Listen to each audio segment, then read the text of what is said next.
Hello Bruins, today we'll talk about macromolecules.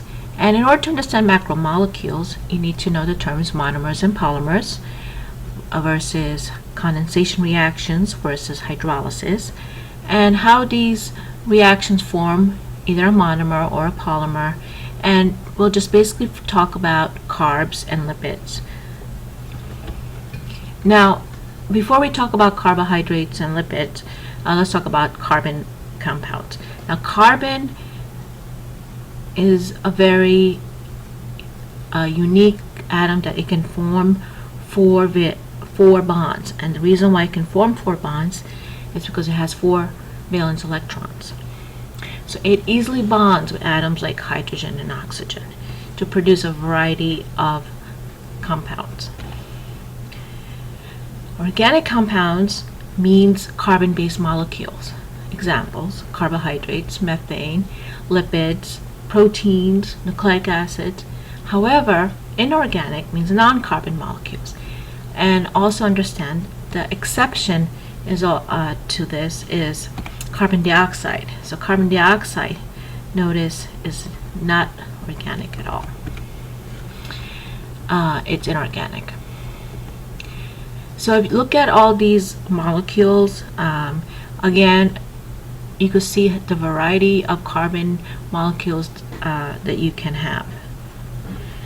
And because it can form those 4 bonds, it can produce molecules with different shapes and lengths.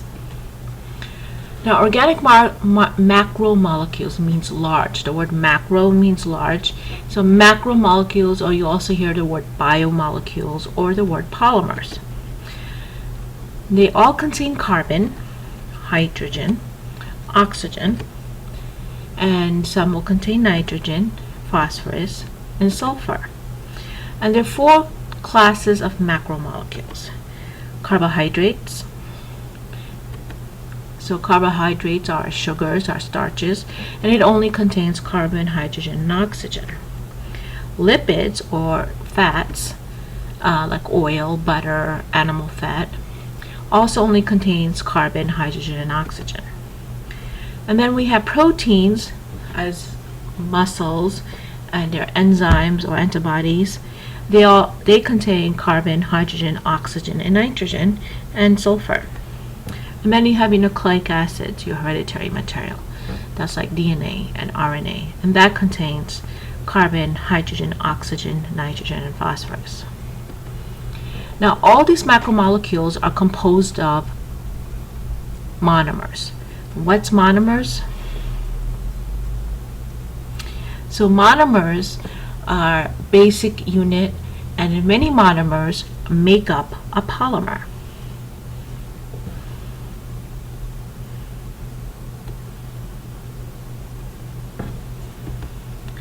Now, how do you get a monomer to a polymer? Well, monomers are linked together to form polymers through what we call dehydration reaction. And basically, a dehydration reaction is where you get a hydrogen from one molecule and a hydroxyl group, which is an OH, from another molecule. They bond and form a water molecule, and then linking these 2 molecules together, and then you get a longer polymer. So this process is called dehydration because you're actually removing a water molecule. Polymers are broken apart by hydrolysis, and that is the addition of water. So here, when you add water, the hydrogen and hydroxyl group bind to that each part of the molecule and breaks that bond. So remember, hydro means water, lysis means to break. So breaking a bond by adding water.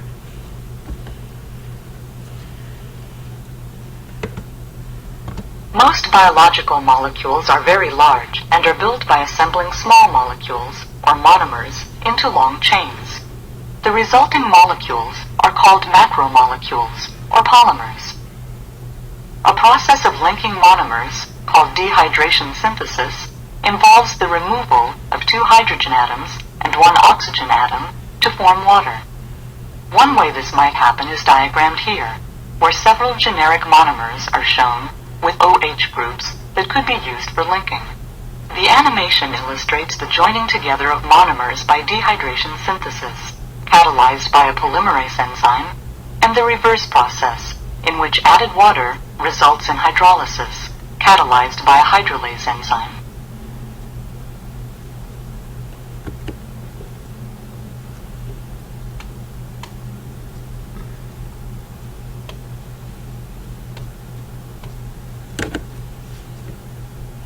Now, as you heard from that animation, dehydration reaction forms bonds by removing water molecule.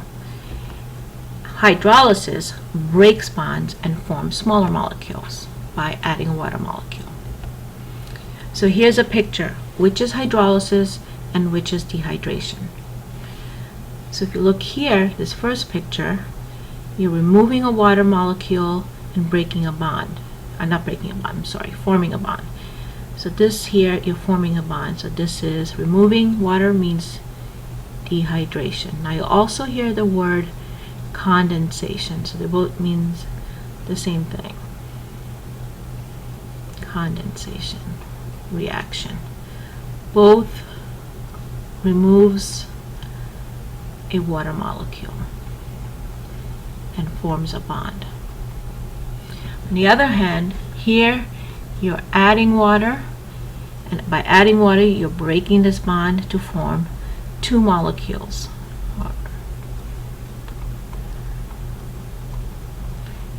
So this is called hydrolysis.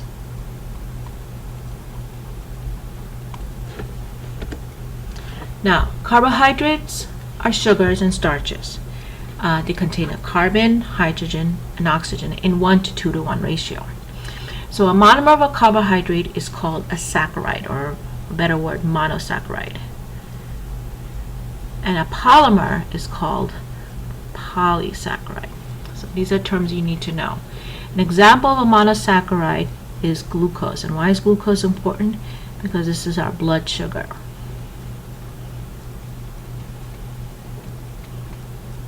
Okay, this provides energy. Now when you look at the glucose, we number the carbons. So here you have an oxygen molecule, 1, 2, 3, 4, 5, 6. Alright, so there you have 6 carbons, 12 hydrogens, and 6 oxygens. And then many of these glucose link together to form a polymer. It's called a polysaccharide, or in other words, a starch. Now if you have only 2 sugars or 2 monosaccharides, it's called disaccharide. And a common disaccharide that you often have is sucrose, or table sugar. Now many monosaccharides form rings. So you have this hexagon. So if you remember, monosaccharides look like a hexagon. Now 2 monomers of monosaccharide by dehydration reaction will form a disaccharide. So a lot of our products that we eat have sugar, and they come in like words like high fructose, corn syrup, dextrose, and if you notice they all end in OSE. That means sugar. So here's more examples. So be able to recognize these structures as monosaccharide. Here you have 2, that's disaccharide, and when you have many monosaccharides linked together, that's a polysaccharide. So the function of carbohydrates is short-term energy storage molecules, and also as part of our structure. So here's amylose. It's a plant starch. Amylopectin. Glycogen is a starch found in the liver. So when you eat that sugar and then you don't use it up, then it's stored as glycogen in your liver. And then here is the structure of cellulose, and cellulose is a starch found in cell walls, which is part of every plant cell. Right? So there's cellulose, and notice the hydrogen bonds, and that hydrogen bonds makes cellulose very strong. So if you think about plants as trees, they all have the cell wall that gives it structure. And notice glycogen is branched, again storing those sugar molecules in your liver.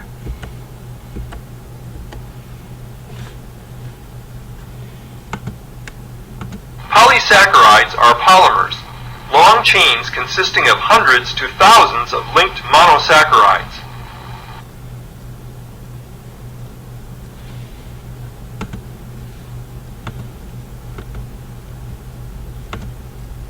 Alright, so can you summarize what you learned about carbohydrates?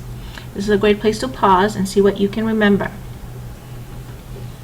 Now, hopefully you wrote that carbohydrates have carbon, oxygen, and hydrogen. And a monomer of a carbohydrate is called monosaccharide. A polymer of a carbohydrate is called polysaccharide.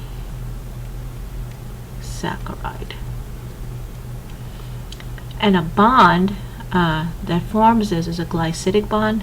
You don't need to know this, but I'm just throwing this out for my little nerds who really need to know glycidic bond. Now, properties, structures, and functions. Most important thing is short-term energy. Forgot the right term. It's part of structure, like cell wall. In fact, the cell wall plants are called cellulose. And fungi also has cell wall, but its cell wall is composed of a carbohydrate called chitin. Alright, so it's structure, short-term energy, and it's also part of building blocks or part of signal molecules.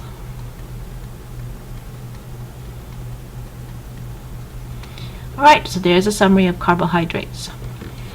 Now, moving on to lipids. As you can see, lipids is a huge molecule. It's a really fat molecule.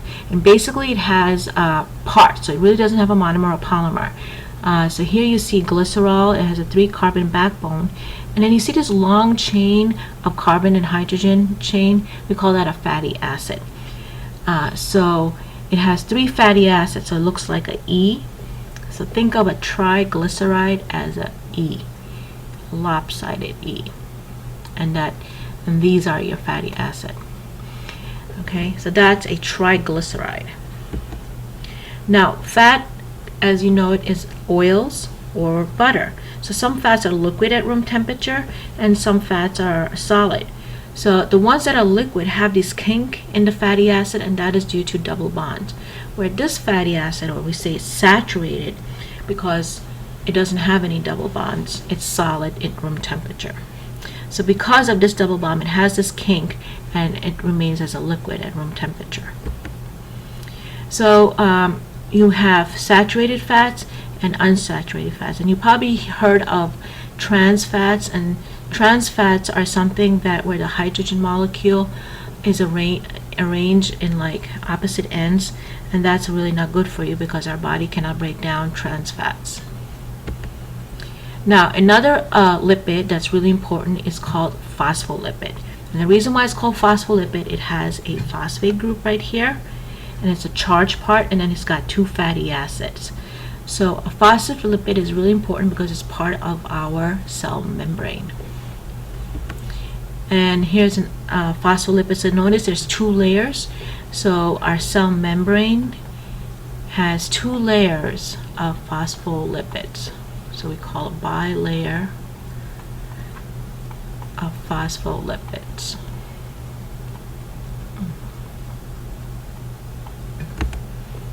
And the third kind of lipid you need to know are steroids. Now, steroids are one kind of steroids are your hormones. A classical example of a steroid is cholesterol, and basically, if you notice, it has these fused rings, and that's what makes it a steroid. And your sex hormones, testosterone, progesterone, estrogen, they're an example of steroid hormones. The other type of hormones are protein hormones. So again, what makes a steroid are the 4 fused rings, and then they might have other groups on it. Okay, so let's summarize about lipids. You can pause here, see what you remember about lipids, and then continue. So lipids, just like carbs, only have a carbon, oxygen, and hydrogen.